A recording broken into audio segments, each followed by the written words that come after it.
que se presenta como consecuencia de alguna otra entidad patológica y que tiene sus implicancias, sobre todo en el paciente neumológico.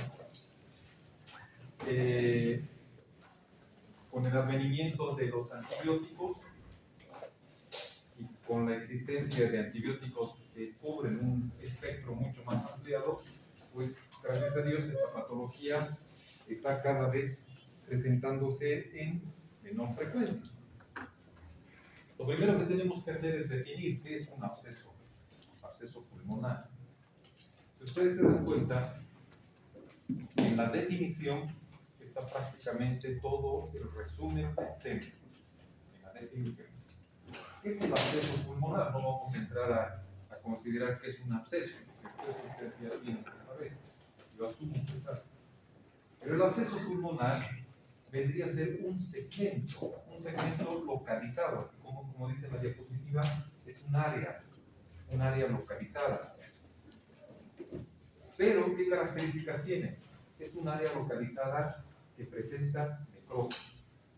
Por lo tanto, para que exista un absceso pulmonar, tiene que haber una condición que no tiene que faltar, y es la presencia de la necrosis. ¿Necrosis de dónde? Necrosis del parénquima pulmonar, del tejido pulmonar, que está causada por un agente microbiano. Por lo tanto, el absceso pulmonar está ocasionado por un microorganismo que llega a provocar necrosis del parénquima pulmonar. Pero esta necrosis, ¿qué va a dar origen? Va a dar origen, como ustedes ven en la diapositiva, a una cavidad. Por lo tanto, ustedes verán ya que lo primero que tiene que haber es una infección bacteriana. Esa infección bacteriana causa necrosis. Esa necrosis llega a producir destrucción del tejido y por lo tanto la formación de una cavidad. Pero esa cavidad tiene que contener algo. ¿Qué es lo que va a contener? Pus. Por eso es una cavidad supurada por la destrucción del tejido tisular.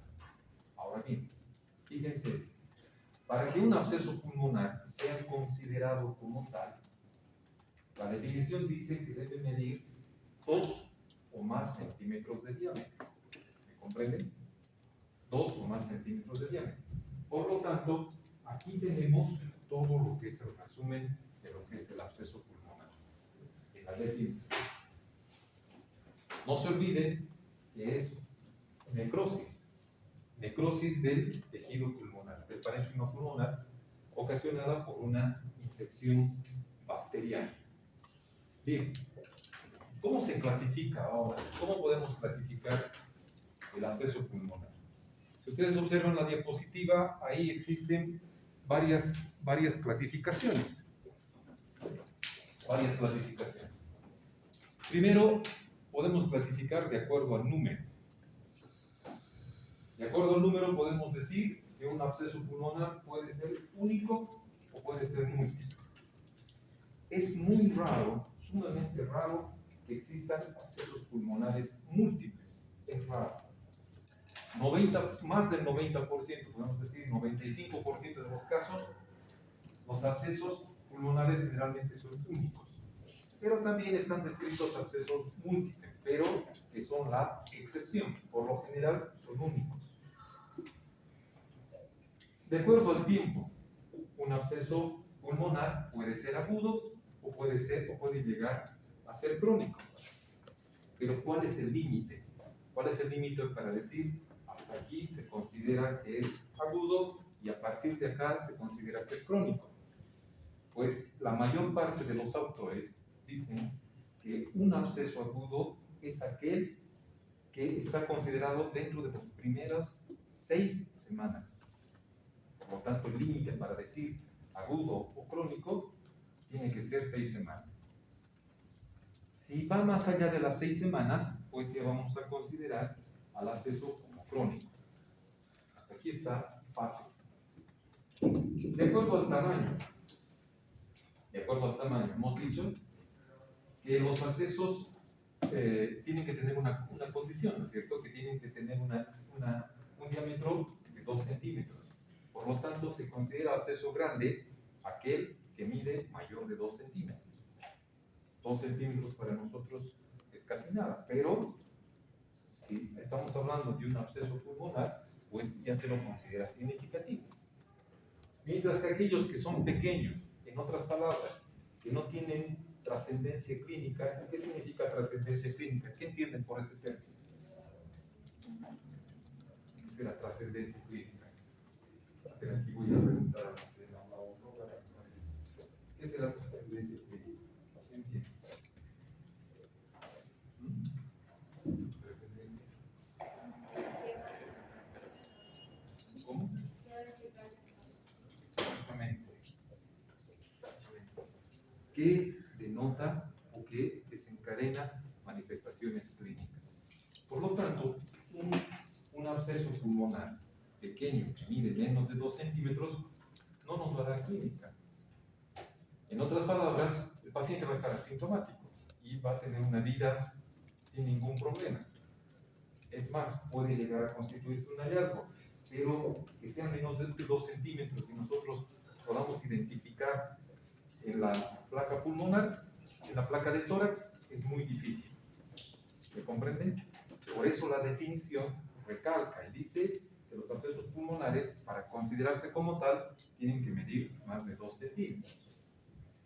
Bueno, entonces esta clasificación es completa. Pero, ¿cómo nosotros vamos a clasificar al absceso pulmonar desde un primer punto de vista? Tenemos que clasificar de acuerdo a la condición pulmonar. En otras palabras, lo primero que tenemos que ver es si el quiste, si el absceso pulmonar es primario o secundario. Y fíjense que dice de acuerdo a la condición pulmonar. ¿Qué significará eso de acuerdo a la condición pulmonar? ¿Qué será? Condición pulmonar. Aquí nos está poniendo un condicionante, ¿cierto? Estamos diciendo que el absceso pulmonar puede ser primario o puede ser secundario, pero de acuerdo a su condición pulmonar. Condición pulmonar. ¿Muy comprometido es el pulmón? Muy bien.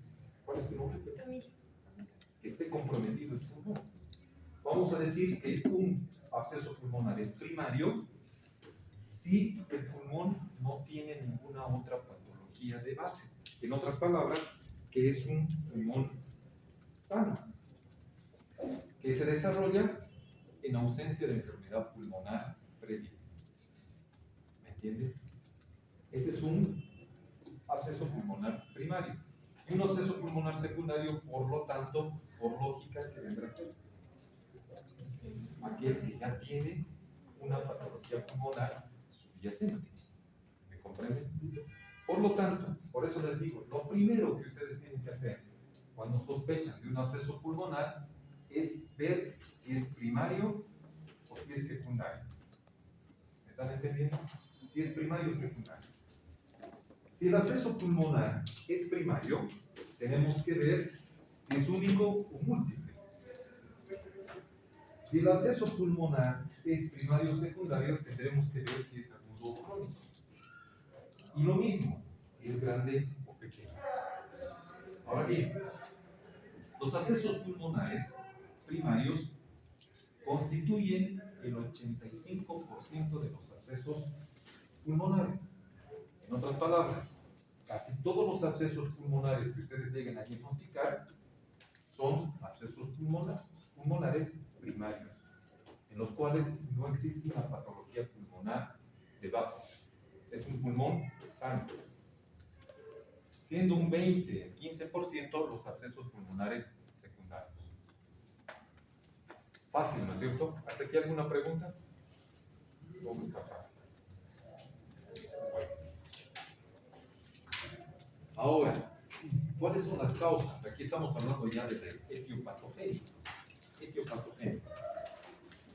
Fíjense ustedes, primero vamos a considerar la causa de un absceso pulmonar primario.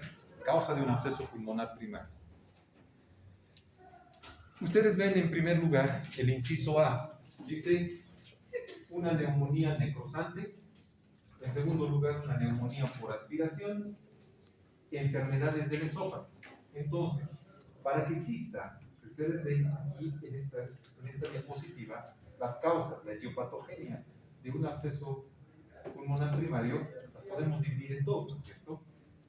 Como causas netamente de origen pulmonar y como causas de origen extrapulmonar. Ustedes observan esto. Un absceso pulmonar primario, hemos dicho que la condición es de que el pulmón esté sano. Entonces, ¿cuáles son las causas primarias para que se produzca un absceso pulmonar primario? En primer lugar, en el mismo pulmón, ahí se origina como consecuencia de una neumonía necrosante o como consecuencia de una neumonía por aspiración. Fíjense ustedes que utiliza la palabra neumonía. Para que exista una neumonía, tiene que haber una infección previa. ¿Me están entendiendo o no? ¿Cómo sencillo? Tiene que haber una infección previa. Entonces, por un lado existe una neumonía necrosante y una neumonía por respiración.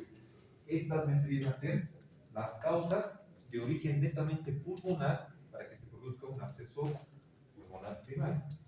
Mientras que las causas extra, que están alejadas del pulmón, pueden deberse a enfermedades del esófago, como ser, por ejemplo, acalasia.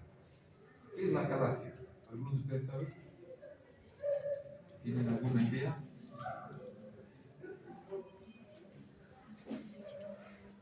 ¿Qué será la acalasia? Y el artículo de Senker, reflujo gastroesofágico. La acalasia es una enfermedad del esfínter esofágico inferior. Estoy hablando de esfínter esofágico inferior, donde este esfínter esofágico inferior pues no se relaja y existe una contracción, un cierre permanente. Entonces el paciente no puede deglutir. ¿Comprenden? Esa es la acalasia. Divertículo de Senker, divertículos son formaciones saculares que se presentan en el esófago. Son como sacos, como dilataciones. Y el divertículo de Senker se encuentra localizado por debajo del esfínter esofágico inferior. Eso vamos a ver cuando estamos llevando a la parte de abdomen. Y el reflujo gastroesofágico. Como verán, estas son las enfermedades esofágicas que llegan a producir abscesos pulmonares, pero de origen primario. Otra causa extrapulmonar vendrían a ser las inmunodeficiencias. Inmunodeficiencias, como ser las neoplasias, ¿ya? Cáncer y principalmente quimioterapia que llega a producir inmunosupresión. La diabetes. La diabetes, ustedes van a dar cuenta que la diabetes está metida en todo. La diabetes es el origen de muchos otros males. Paciente con trasplante de órganos. ¿Pero qué tiene que ver? A ver, fíjense, trasplante de órganos con absceso pulmonar. ¿Qué tiene que ver de que se le haya trasplantado un riñón? Y eso está totalmente alejado, ¿no es cierto? Está el riñón encima retroperitoneal. ¿Perdón? ¿El paciente tiene que tomar inmunosupresores? Claro. El paciente toma inmunosupresores, toma citostáticos, ¿no es cierto? Por lo tanto, esta es la causa, las inmunodeficiencias. Tratamiento con esteroides. ¿Qué tiene que ver? ¿Qué son los esteroides? Bueno, son hormonas, pero ¿qué son los esteroides? En otras puede ser que el paciente esté tomando estrógenos, progesterona, levotiroxina. ¿Qué son los esteroides? ¿Qué tiene que ver con la presencia de abscesos? Son hormonas segregadas en la corteza suprarrenal que referente a la inmunidad bloquean lo que es el inicio del ciclo arachidónico debido a que bloquean lo que son las fosfolipasas que se producen en la pared de la membrana celular y bloquean Pero ¿cuál sería la diferencia entonces con los AINES, antiinflamatorios no esteroideos? Aquí estamos hablando de esteroides. Que mientras los AINES inhiben la COX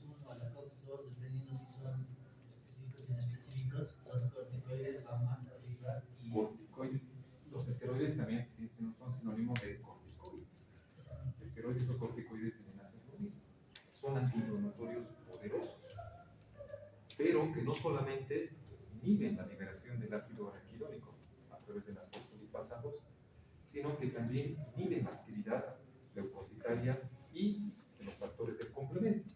Por lo tanto, llegan a provocar inmunodeficiencia. Ahora bien, esas son las causas. Pero, si ustedes se fijan, jóvenes, en esta diapositiva, ¿cuál es la causa más importante? La neumonía por aspiración. La neumonía por aspiración. La gran parte, la mayoría de los abscesos pulmonares, jóvenes, son infecciones como consecuencia de broncoaspiración. Neumonía por aspiración, estoy indicando, por eso está en un círculo, ¿no es cierto? La mayoría de los abscesos pulmonares están ocasionadas principalmente por broncoaspiraciones. Por broncoaspiraciones. Vamos a ver en especial cuál es la fisiopatología. Ahora, existen ciertos riesgos para que un paciente pueda desarrollar broncoaspiración. Fíjense ustedes la anestesia. El paciente bajo anestesia puede desarrollar aspiraciones, macroaspiraciones, o sea, grandes volúmenes de aspiración, o microaspiraciones, que enseguida vamos a ver.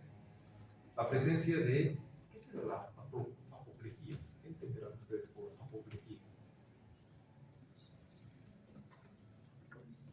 A ver, Cristian. Se refiere a una parálisis. ¿Apoplejía qué será? ¿Será parálisis? ¿Sí? O sea, apoplejía es lo mismo que parálisis. ¿Qué dices tú? A ver, ¿cuál es tu nombre? Perdón, un poquito más. Isaí, es apoplejía.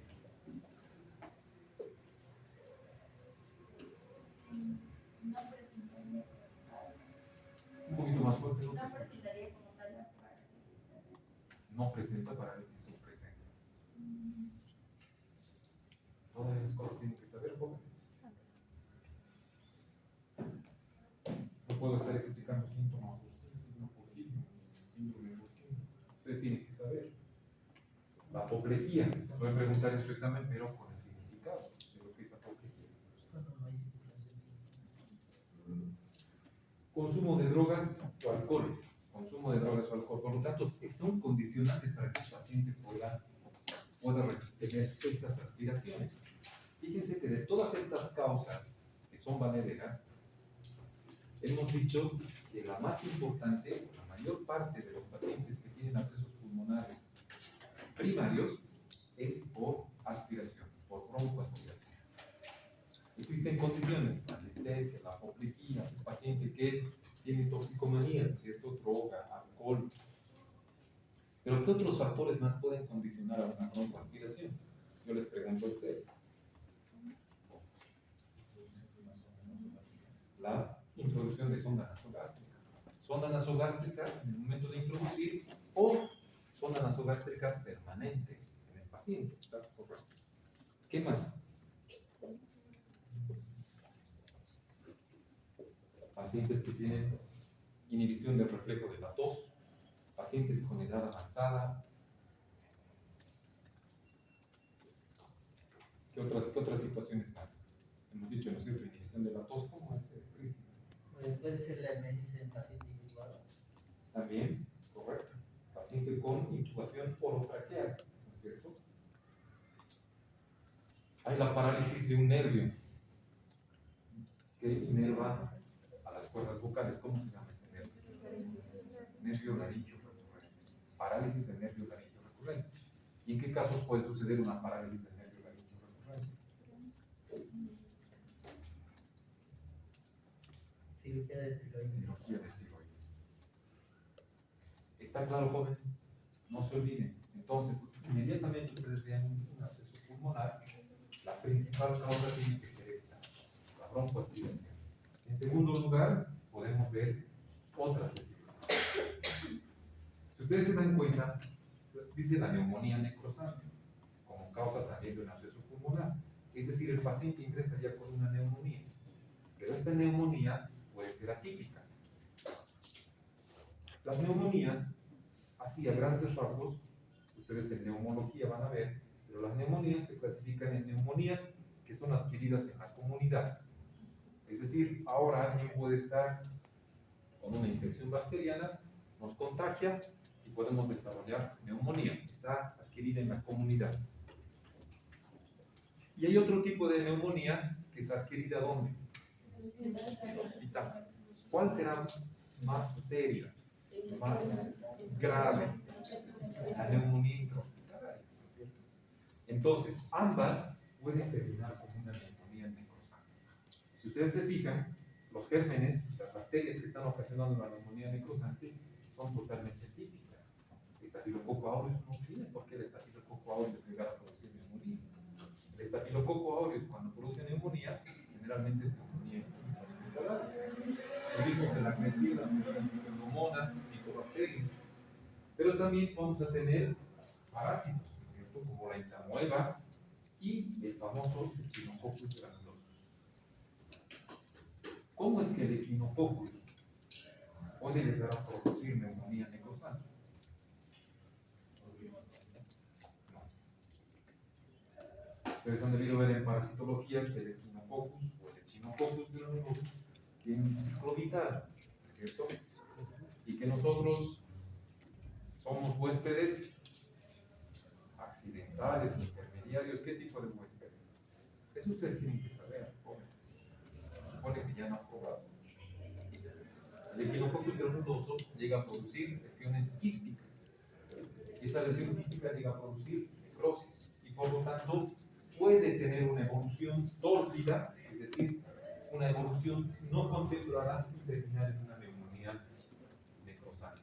Y esa neumonía necrosante da origen a lo que es un absceso pulmonar. Por lo tanto, esta diapositiva explica cuáles son las causas para un absceso pulmonar primario. ¿Hasta aquí tienen alguna pregunta? ¿O está muy difícil? ¿Alguna pregunta? ¿Todo está claro? Bueno, la secundaria, la neumonía, el absceso pulmonar secundario.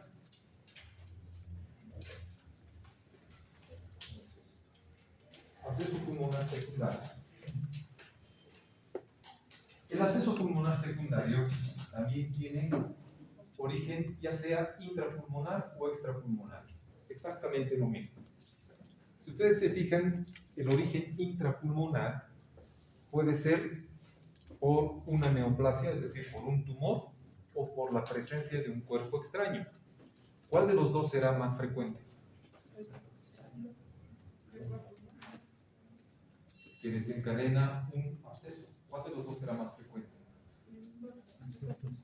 Por la presencia del cuerpo extraño. Pero, en segundo lugar, estaría el posterior. Entonces, la obstrucción bronquial, ya sea por una neoplasia que invade y llega a comprimir, estenosar un segmento del árbol bronquial, puede llegar a producir necrosis y, por lo tanto, llegar a formar absceso.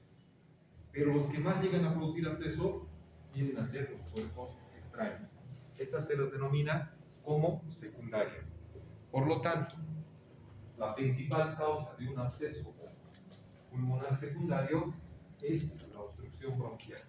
Y la obstrucción bronquial, ya sea de origen neoplásico y por cuerpo extraño, siendo más frecuente por cuerpo extraño. En cambio, las extras pulmonares ya vienen por infecciones sistémicas, por émbolos sépticos que viajan por la sangre, lo que da origen a una embolia pulmonar séptica, pero puede haber siembra en sitios de infartos pulmonares.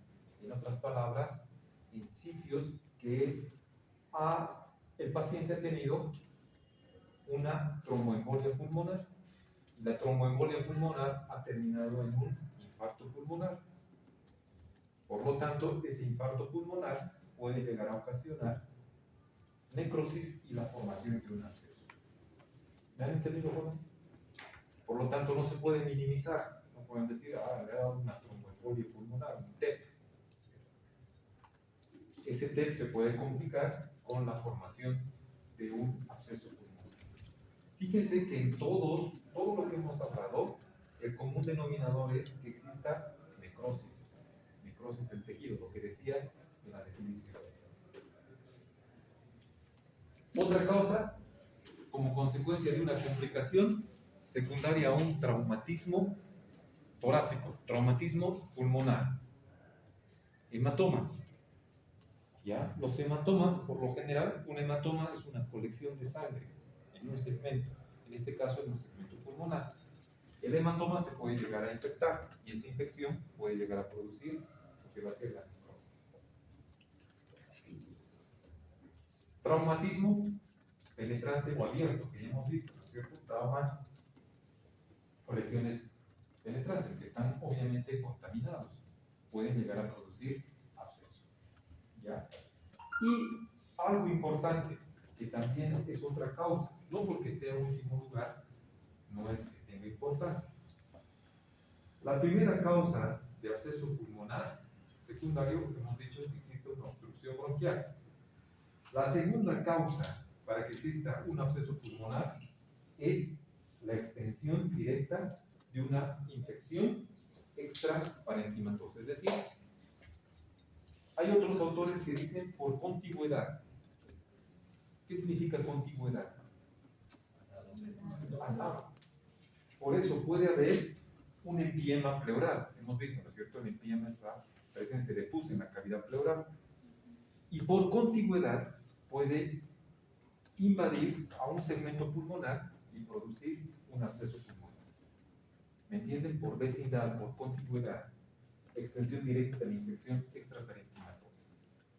Pero lo más común, lo más frecuente, jóvenes, además del empiema, es que exista un absceso subfrénico. Un absceso subfrénico. ¿Eso es dónde está? ¿En la cavidad torácica o en la cavidad abdominal? Les pregunto.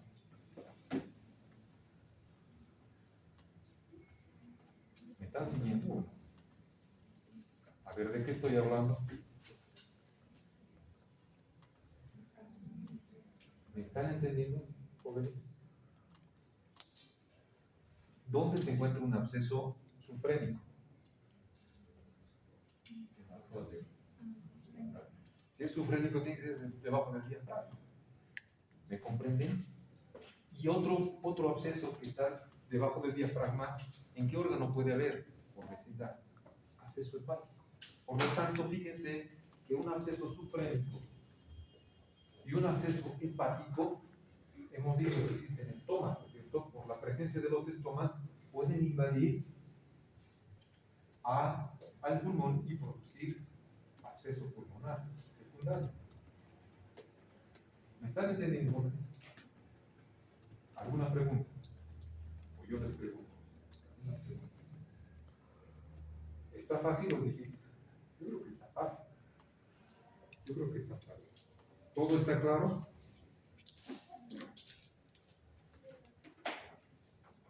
Bueno, ahora, desde el punto de vista fisiopatológico, ¿qué es lo que sucede? ¿Qué es lo que ocurre?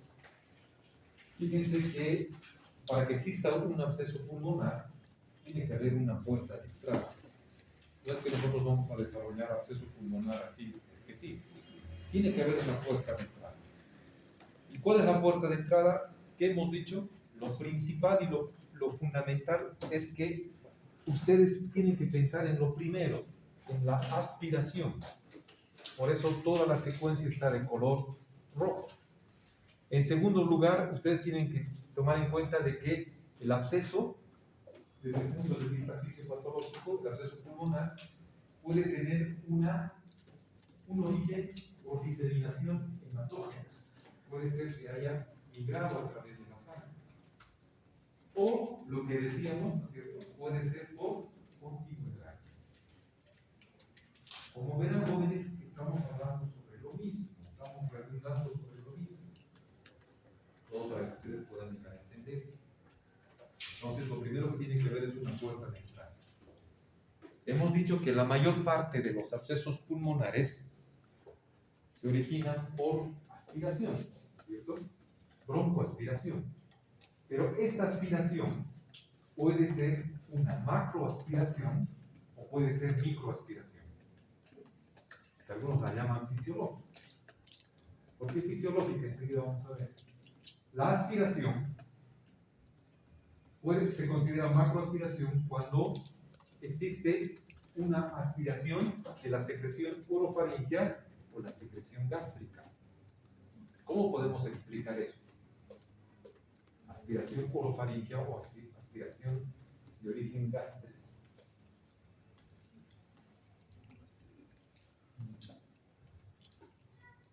¿En qué casos puede haber aspiración orofaringea? Cuando el paciente vomita y lo inspira lo que ha vomitado. Correcto. ¿Y en qué casos se da? Hemos visto. En casos de reflujo gastroesofágico, pero es otro tipo más. No digo que no. Cuando se le coloca la sonda. Más que todo ahí existe microaspiración. Pero estamos hablando de macroaspiración orofaringea, no gástrica. Cuando hay vómito, ¿es orofaringea o gástrica? Gástrica, ¿cierto? Pero estamos hablando aquí de macroaspiración orofaringea, de origen orofaringeo, por eso dice orofaringea. ¿En qué casos puede haber una aspiración orofaringea? Uno de ustedes ha dicho. Cristian creo que dijo. Al intubar. Al intubar. Al producir la intubación orotraqueal, podemos llegar a producir aspiración orofaringea.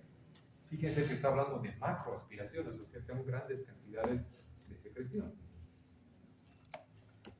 ¿Y la cavidad oral, qué tipo de bacterias tiene? Las bacterias se pueden clasificar desde distintos tipos de grupos, ¿no es cierto? Pero la cavidad oral, ¿qué contiene? ¿Bacterias aerobias o bacterias anaerobias? La cavidad oral está llena de bacterias anaerobias. Anaerobias, que son las más severas. ¿Y por qué se llaman anaerobias? Para su desarrollo, su crecimiento, no necesitan oxígeno, porque más bien el oxígeno llegaría a ser tóxico para ellas. Por lo tanto, ¿dónde viven? Pero ustedes dirán, pero la cavidad oral está llena de aire, si estamos respirando. Pues viven a nivel de las caries, entre las encías, totalmente aislados del ambiente de oxígeno. Pero la cavidad oral está llena de bacterias anaerobias. En una macroaspiración de origen gástrico, es lo que ustedes han dicho, ¿no es cierto? El paciente que está intoxicado por drogas o por alcoholismo, donde tiene una inhibición del reflejo de la tos y se broncoaspira. O cuando ustedes están colocando sonda nasogástrica, pueden llegar a provocar un absceso. Muy raro, pero puede llegar a provocar. Ahora, ¿tendrá algo que ver, jóvenes, el uso, por ejemplo, de la ranitidina, el uso del omeprazol? ¿Tendrá algo que ver con la formación de un absceso pulmonar? ¿Qué será el omeprazol? A ver, no me digan, por favor, cada vez que pregunto qué es el omeprazol, me dicen protector gástrico. Inhibidor de la bomba de protones. Inhibidor de la bomba de protones. ¿Qué es la ranitidina?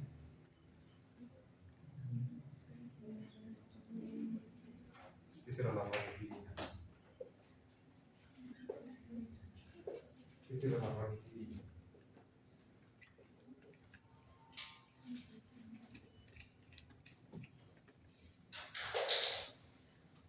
No saben qué es la ranitidina. ¿Qué será la ranitidina?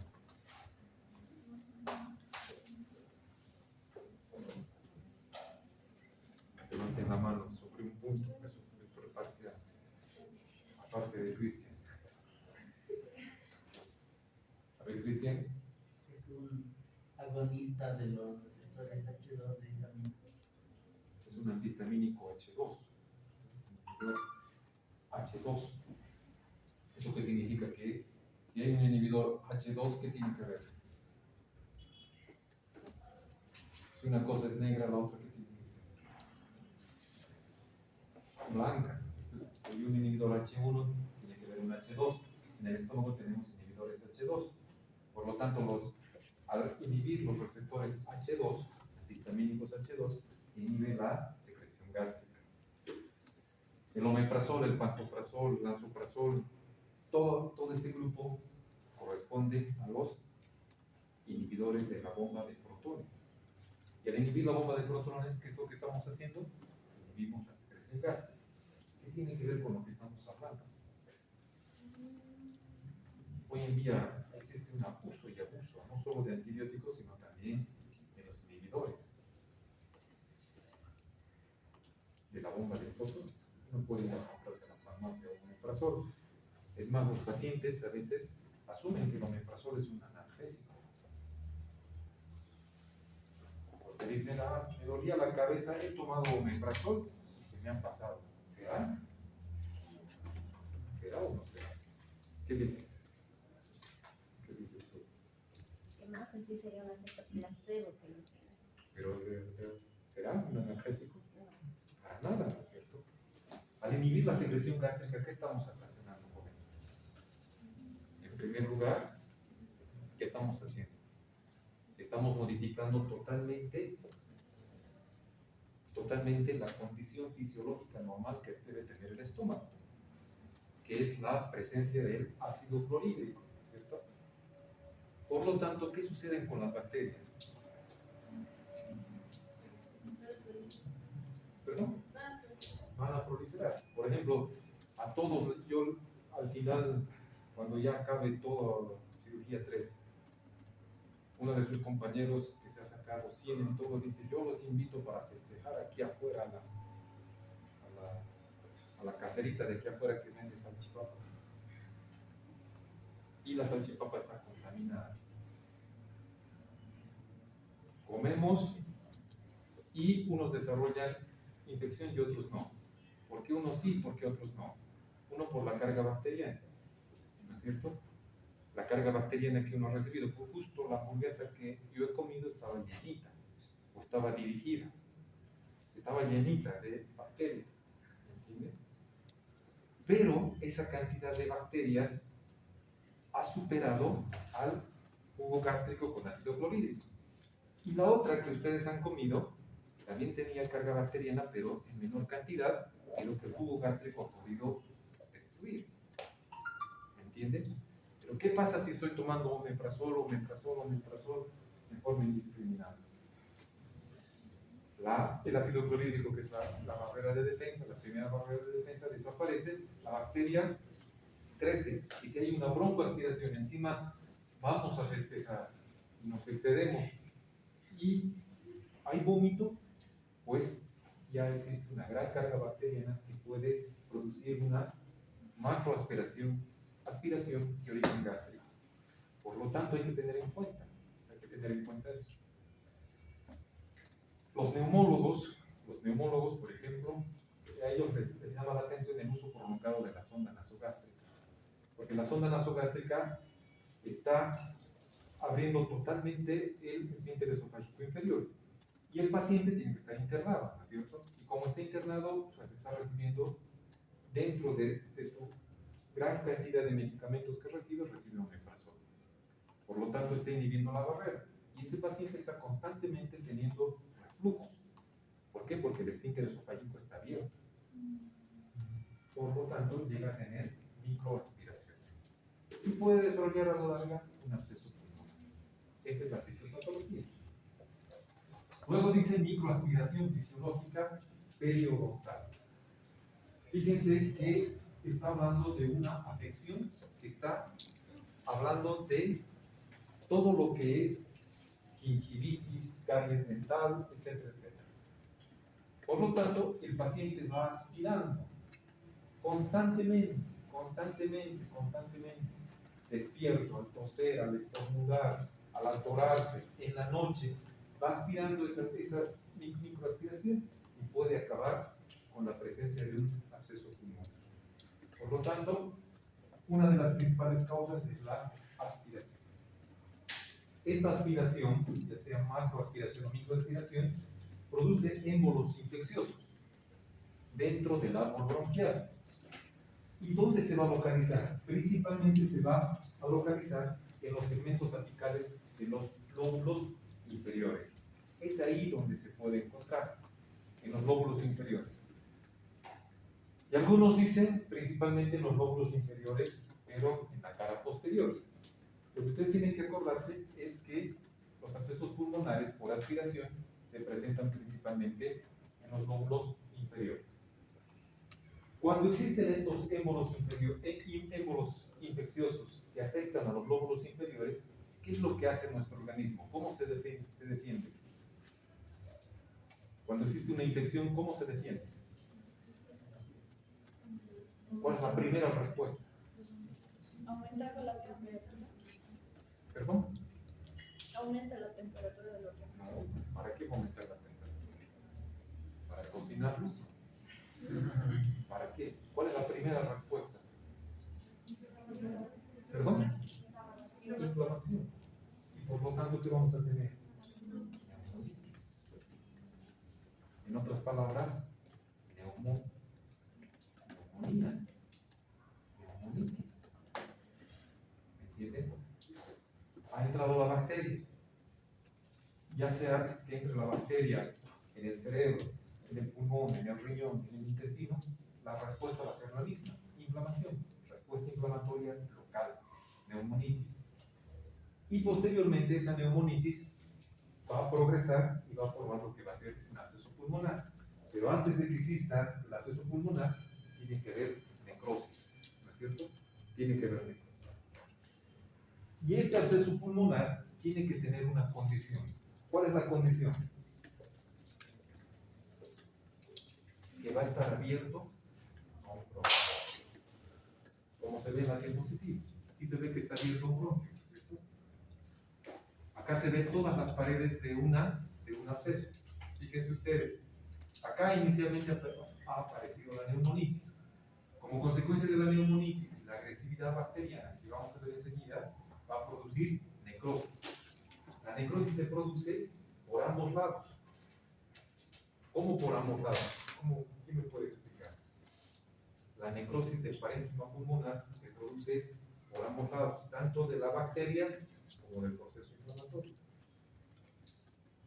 El organismo trata de defender y la bacteria también ataca, pero al atacar libera toxinas que llegan a producir necrosis. El organismo también llega a producir enzimas que incrementan la necrosis. Por lo tanto, se va a formar una cavidad de tejido muerto donde va a ser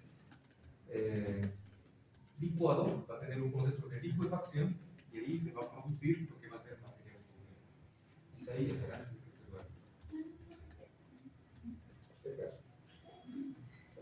¿Qué es la pus? El pus. La pus está mal dicho. ¿Qué es el pus? ¿Cómo está formado el pus? La puma sería la puma pulmonar y va a estar formado Nunca te has preguntado qué es esta cosa amarilla que parece que es condensada. A ver, ¿cuál es tu nombre? Gonzalo. Leucocitos muertos. ¿Qué es leucocitos? Yo conozco eosinófilos, basófilos, monocitos. Neutrófilos muertos más macrófagos muertos más bacterias muertas más células muertas. Todo eso constituye lo que es el material purulento. Por si acaso se llama material purulento, no secreción purulenta, material purulento. Todo eso es lo que forma el pus en esa cavidad. Y por lo tanto, fíjense ustedes, aquí tenemos la cavidad. Para que se llame absceso tiene que tener una cavidad. Y esa cavidad tiene que estar llena de pus. Pero ¿cómo va a estar formadas sus paredes? Todo absceso, ya sea en la piel, ya sea en el pulmón, ya sea en el cerebro, donde sea, tiene que tener una cavidad. Pero la pared de la cavidad, la pared, va a estar formada por una membrana, que se llama la membrana piógena. La membrana piógena va a estar por dentro. Imagínense que esta habitación es la cavidad del absceso. El techo, esta pintura blanca, viene a ser la membrana piógena. Detrás de esa membrana biógena, detrás de esta pared blanca, ¿qué vamos a tener? Vamos a tener tejido fibroso. ¿El organismo qué hace? ¿Qué hace la inflamación? La inflamación trata de que el absceso no crezca, trata de delimitar. Entonces forma una membrana fibrosa. Entonces, si describimos de adentro hacia afuera, tenemos la cavidad llena de material turbulento. Las paredes, la primera pared va a ser la membrana biógena. A continuación, una membrana fibrosa. La membrana biógena y la membrana fibrosa están adheridas, muy adheridas. Y luego tenemos un tejido de reparación, que se encuentra en la segunda fase de la reparación y de la cicatrización. ¿Cuál es esa segunda fase? ¿Cómo es que? De la reparación de los tejidos.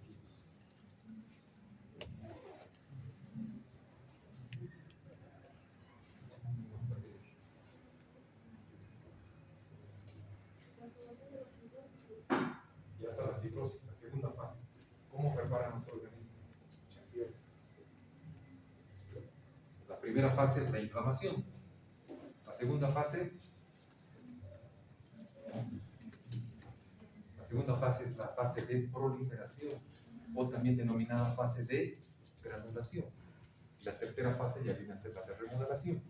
Acá, la pared que está junto a la fibrosis es tejido de granulación o de proliferación. Está intentando reparar el parénquima pulmonar, pero no puede.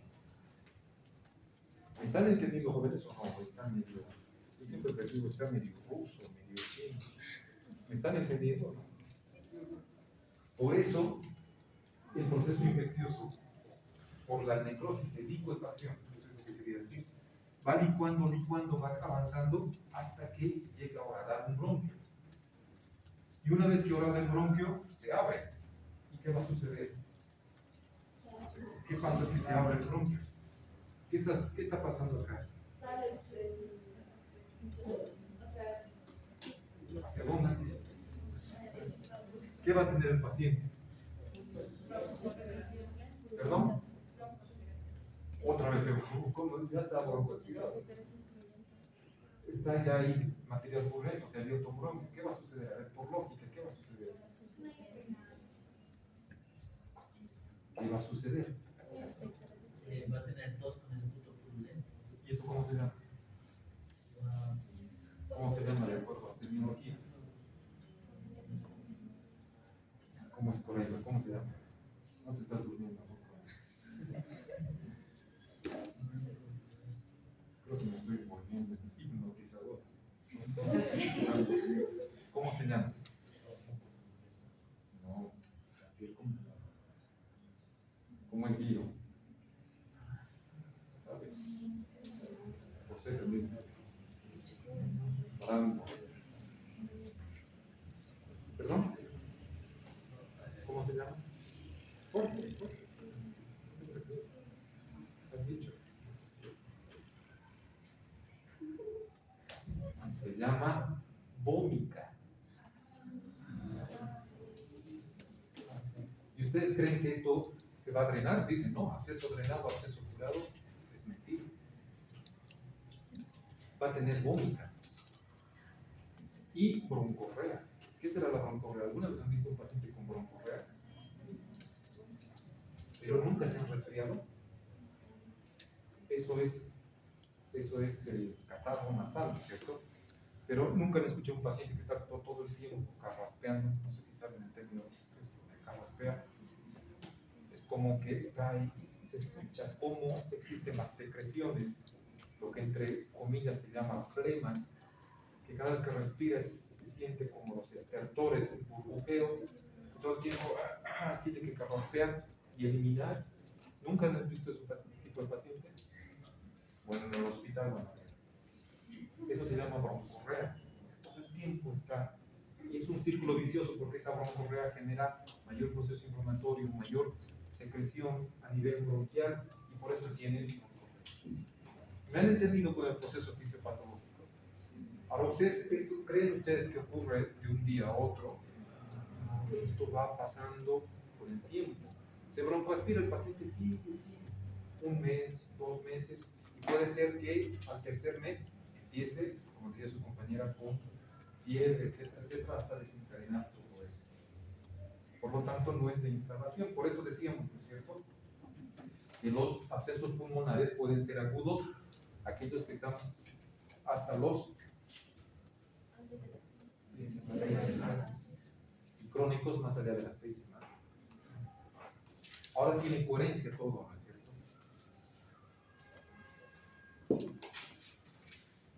Bueno, ¿cuál es la microbiología? ¿Hay alguna pregunta con respecto a la fisiopatología? La vía metógena son pacientes sépticos o que envían monos sépticos de algún otro y se quedan en el pulmón. ¿Alguna otra pregunta? Bueno, en cuanto a la microbiología, ¿qué es lo que se ha encontrado? ¿Qué es lo que se ha podido aislar? ¿Qué tipo de bacterias se han podido aislar? De acuerdo a la diapositiva, ¿qué tipo de bacterias es la que predomina en el absceso pulmonar? Bacterias 50% de los pacientes que tienen este tipo de abscesos tienen bacterias anaerobias. Terrible, terrible. 30% mixta, aerobias y anaerobias. Y un 20%, otros autores dicen 15%, pero están producidas por bacterias totalmente aerobias. Pero nunca se olviden que el absceso pulmonar está producido por anaerobios. Esa es su mayor incidencia. Aquí están las bacterias, el nombre de las bacterias. En este cuadrito que acaba de aparecer, ¿cuál es la bacteria que más contamina?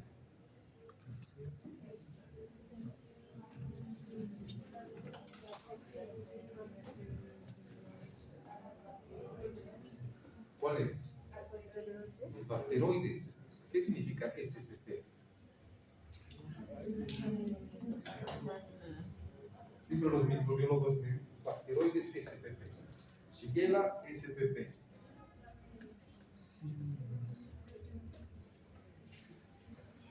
¿Los bacteroides son aerobios o anaerobios? ¿Sí? A ver, es lógico. Por el porcentaje de doctores. Si son 50% son anaerobios, se supone que los bacteroides tienen que ser bacterias anaerobias. ¿Cuál es el segundo lugar? 45% está ocasionado por bacteroides.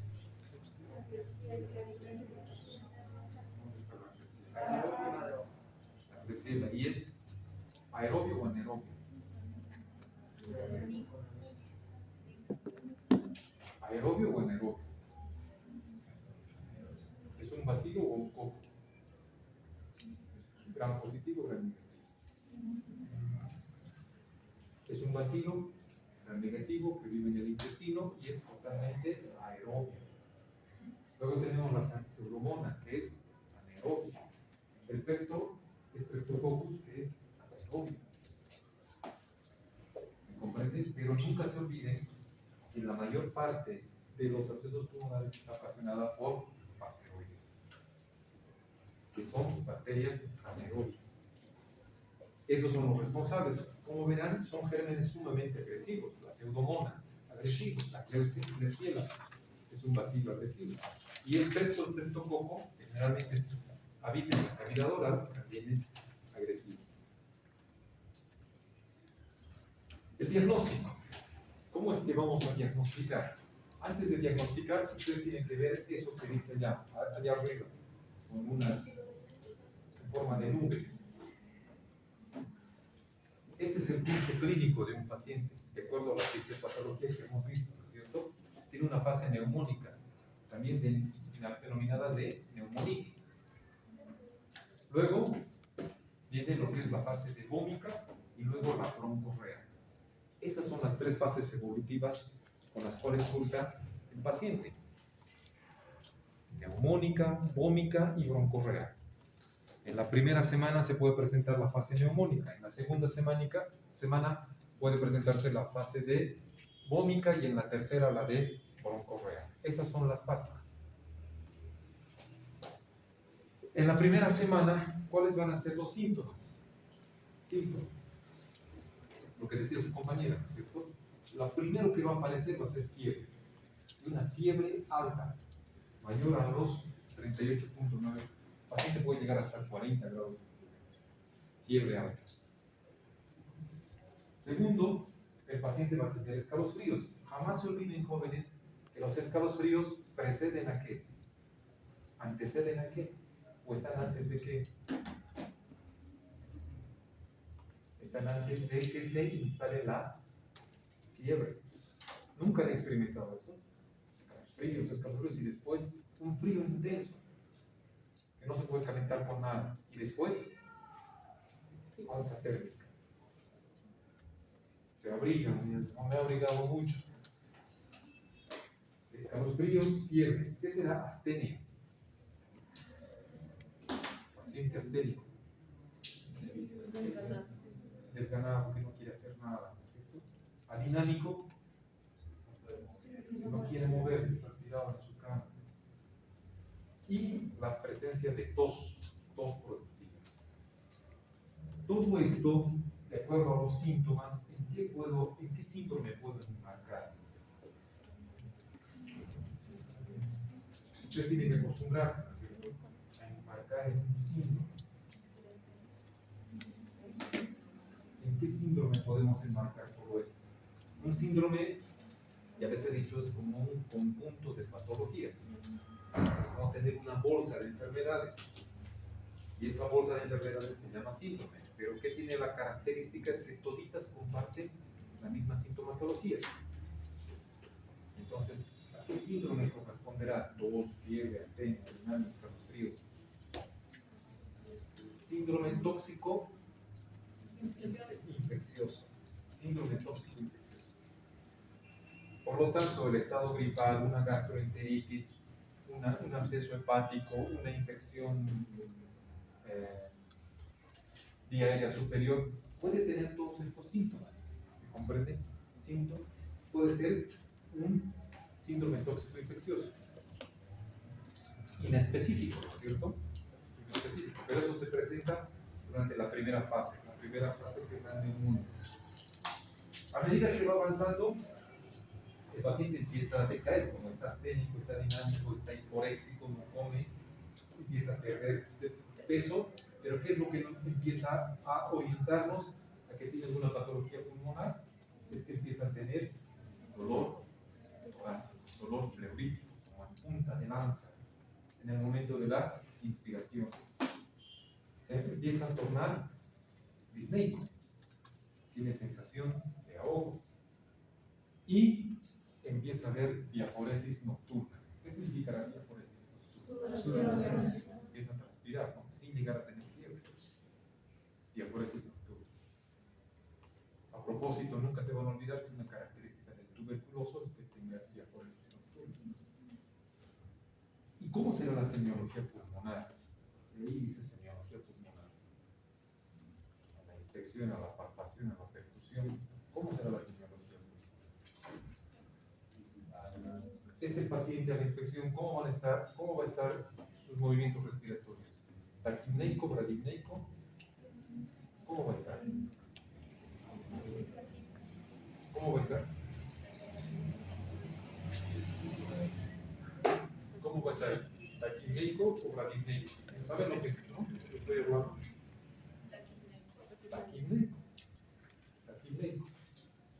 Es decir, va a estar hiperventilando, ¿no? Frecuencia respiratoria mayor a 20. A la palpación, ¿cómo van a estar las vibraciones vocales? ¿Abolidas o aumentadas? Vibraciones vocales, diga 33. ¿Aumentadas o disminuidas? Si es aumentadas, ¿por qué?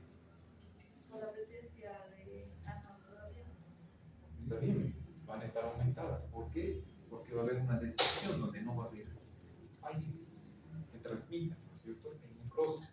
Por lo tanto, va a transmitir. ¿Cómo estará a la auscultación? A la percusión, perdón. a la percusión va a haber matidez.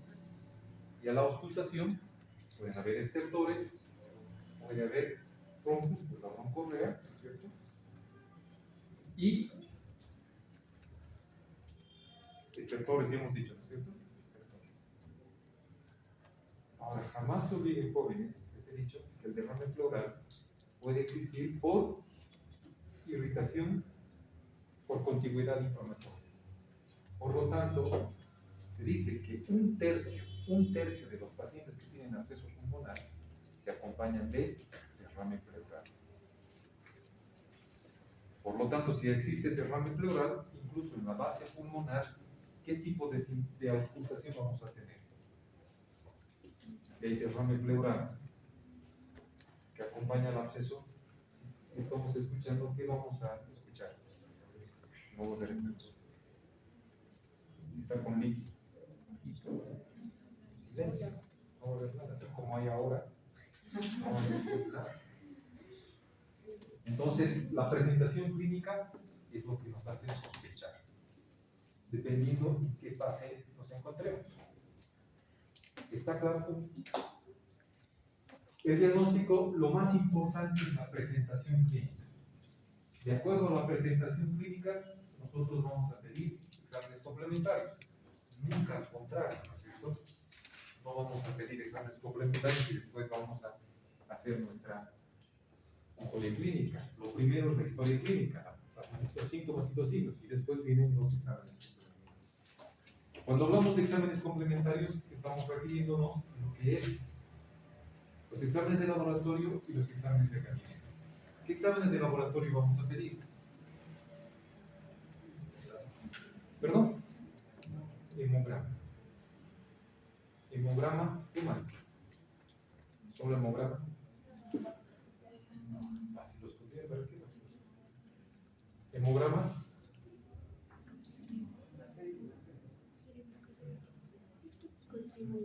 Hemograma, cultivo de antibiograma, hemocultivo. ¿Cultivo y antibiograma de qué? De lo que está expectorando, ¿cierto? En el hemograma, ¿qué vamos a tener? Pero además de qué? ¿Qué significa leucocitosis con desvío a la izquierda? ¿Cómo?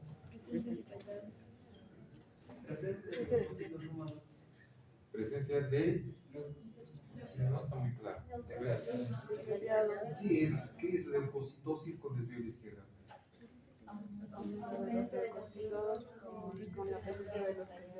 ¿Qué es lo primero que tiene que ver? Toda la masa leucocitaria tiene que estar aumentada. Eso se llama leucocitosis. Los leucocitos, ¿de cuánto a cuánto van? De 5.000 a 10.000. Por lo tanto, para que exista leucocitosis, ¿cuánto tiene que ver? Cuando hay un absceso, generalmente están 12.000, 13.000. Pero, ¿cómo está la fórmula diferencial? ¿Saben lo que es la fórmula diferencial? Nos da, a ver, Cristian. El porcentaje de neutrófilos va a estar aumentado. Y también va a haber, si es con desvío a la izquierda, el porcentaje, va a haber un porcentaje de callados o de presencia. De callados y de segmentados. Les da el número de leucocitos, pero también les da la fórmula diferencial. Callados, segmentados, monocitos, linfocitos. Lo que nosotros tenemos que ver es la cantidad de leucocitos con gran cantidad de neutrofilia, es decir, de callados y de segmentados.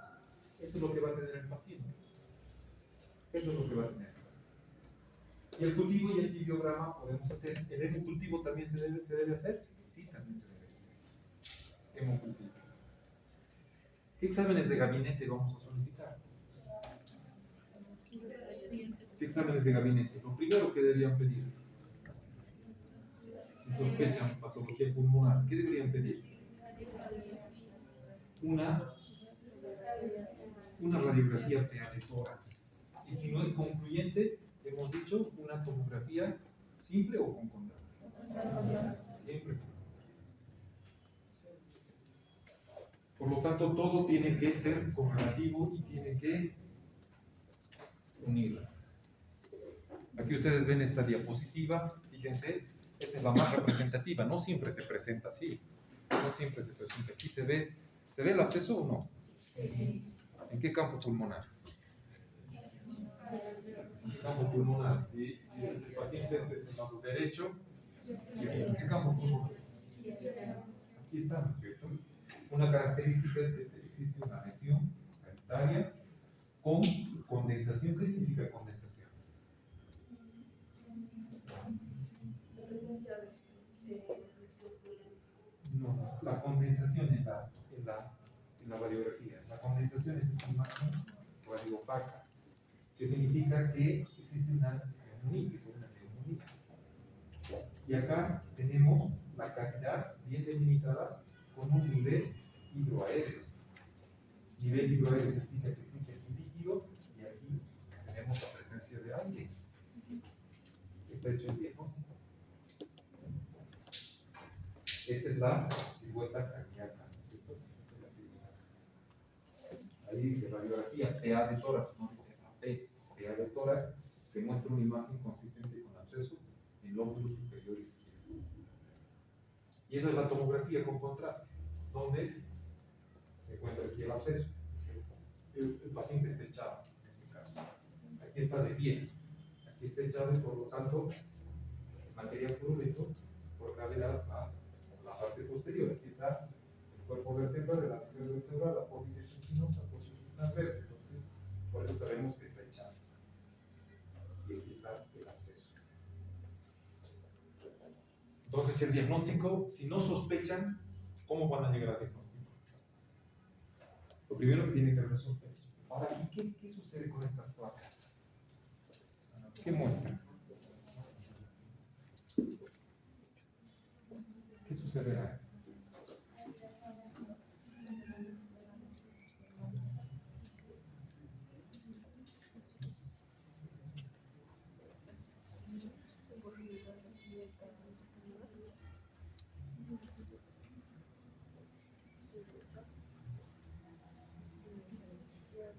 Nada.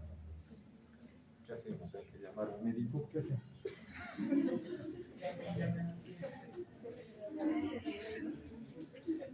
hacemos? ¿Qué es esto?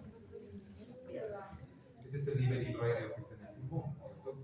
Parece ser un absceso grande. Pero ¿y por qué está velado todo esto? Hay derrame pleural. Está acompañado por derrame pleural. Lo mismo acá, ¿no es cierto? Acá no se ve el seno postofrénico. Eso es lo primero que les he dicho que tienen que ver, el seno postofrénico, con un derrame pleural. Allá está en el campo pulmonar derecho, aquí en el campo pulmonar izquierdo. Aquí tenemos el seno postofrénico libre, pero aquí ya no. Por lo tanto, un tercio de los pacientes siempre se acompañan de derrame pleural por contigüidad. Irritación pleural por contigüidad. Tratamiento. Fíjense que hay dos tipos de tratamiento. Uno que viene a ser el tratamiento médico y el otro que viene a ser el tratamiento quirúrgico.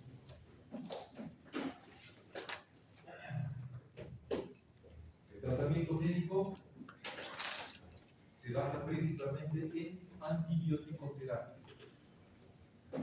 Como les decía al empezar la clase, gracias a Dios, por la presencia de los antibióticos, la mortalidad ha reducido y muchos pacientes se libran de lo que es la cirugía. Ustedes ven allá cuáles son las indicaciones de la cirugía. El tratamiento del absceso es netamente con antibióticos, antibiótico-terapia. Vamos a utilizar clindamicina. Mi pregunta, ¿la clindamicina a qué grupo pertenece? Beta-lactámico, aminoglucósido, quinolona. A ver, será macrólido. Todo eso tiene que ver, jóvenes. Vamos a empezar con clindamicina. La clindamicina actúa, su espectro es amplio. Cuando digo espectro, ¿qué significa? A varias bacterias. Pero tiene mayor efectividad contra. Estamos hablando de anaerobios La clindamicina actúa más sobre. Contéstenme, por favor. Si estamos diciendo que el 50% de la microbiología del absceso, ¿qué tipo de bacterias? Anaerobios, bacteroides SPP. Por lo tanto, la clindamicina, ¿qué espectro tendrá? Sobre anaerobios, no se olviden. Señoritas, por favor. Clindamicina sobre anaerobios. Fíjense las dosis. Vamos a dar 600 miligramos endovenoso cada 8 horas. 600 miligramos endovenoso cada 8 horas. ¿Hasta cuándo? Hasta que el paciente deje de tener fiebre. Es una dosis de ataque. 600 miligramos. Obviamente, si es endovenoso, ¿qué significa? Que el paciente tiene que estar en su casa. Tiene que estar internado. No lo podemos mandar para que vaya a su casa. Tiene que estar internado. 600 miligramos endovenoso cada 12 horas. ¿Y por qué dirá ahí abajo 300 miligramos? ¿Pero cuánto vamos a mantener? Cuando existe una mejoría clínica. ¿Y cómo es la mejoría clínica? Cuando el paciente deja de tener fiebre. Inmediatamente deja de tener fiebre, cambiamos la dosis a 300 miligramos bioral cada 6 horas. ¿Ya? Cada 6 horas. Si el paciente tiene alergia a la clindamicina, vamos a utilizar un beta-lactámico con una beta-lactamasa. ¿Cuál es el beta-lactámico con la beta-lactamasa? Ahí abajo está. Amoxicilina con ácido clavulano. Vamos a empezar por vía endovenosa. Ahí la presentación por vía endovenosa. Hasta que mejore la clínica, podemos empezar con 1 gramo de amoxicilina y luego mantener por vía oral también con 1 gramo. Pero el hecho de que nosotros traslademos la dosis, fíjense ustedes, de tanto de clindamicina como de los beta-lactámicos, es el parámetro clínico. Tiene que haber mejoría clínica. ¿Y cómo nosotros nos damos cuenta que existe mejoría clínica? En cuanto desaparece la fiebre. ¿Cuánto va a durar el tratamiento médico? ¿Cuántos días deberíamos dar un antibiótico? ¿Cuánto es lo normal? En general, ¿cuántos días debería durar un tratamiento antibiótico? Estoy hablando en general. Más de 7 días. 7 días. 7 a 14 días, ¿no es cierto? Pero acá vamos a mantener el tratamiento de hasta 14 semanas e incluso 34 semanas.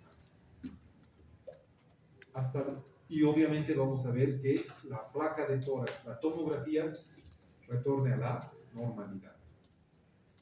¿Por qué tanto tiempo? Porque puede haber una recidiva. Y puede hacerse crónico. Entonces nunca se olviden que de 14 semanas. ¿Cuándo vamos a hacer ahora el tratamiento quirúrgico? El tratamiento quirúrgico está seleccionado para aquellos pacientes que tienen un absceso mayor a ¿cuánto? 6 centímetros. Gigante, grande. Probablemente ese absceso no mejore con los antibióticos. No mejore con los antibióticos y pueda llegar el paciente a desarrollar una sepsis o un empiema, etcétera, etcétera. Cuando el paciente tiene hemoptisis grave, ¿qué significa hemoptisis? ¿Perdón? Un poquito más fuerte, no escucho. Expectoración con sangre. Cuando el paciente empiece a tener expectoración, cuando el absceso llegue a romperse, ya sea en la cavidad torácica, desencadena un empiema, o lo peor, como sabemos que el absceso está comunicado con un bronquio, llegue a producir una fístula broncopleural. Eso es un acontecimiento mucho más grave. Mucho más grave. Cuando la tumoración, cuando el absceso está desencadenado por un tumor. Eso sí que hay que operar.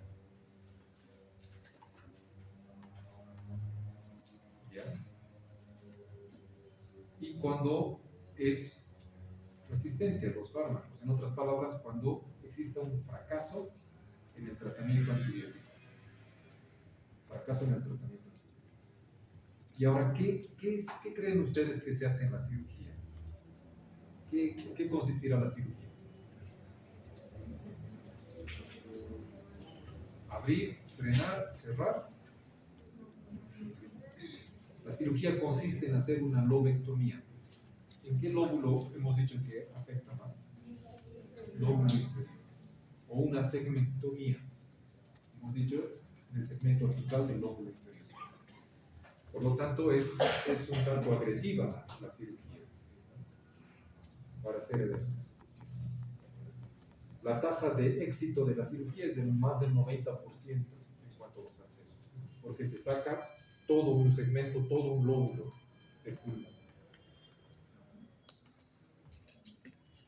Se han descrito otros métodos, como hacer la fibrobroncoscopía, como está comunicado con un bronquio, pues para drenar, lavar, etcétera, etcétera. Pero no tiene tanto éxito como la cirugía. Bien, jóvenes, eso es todo.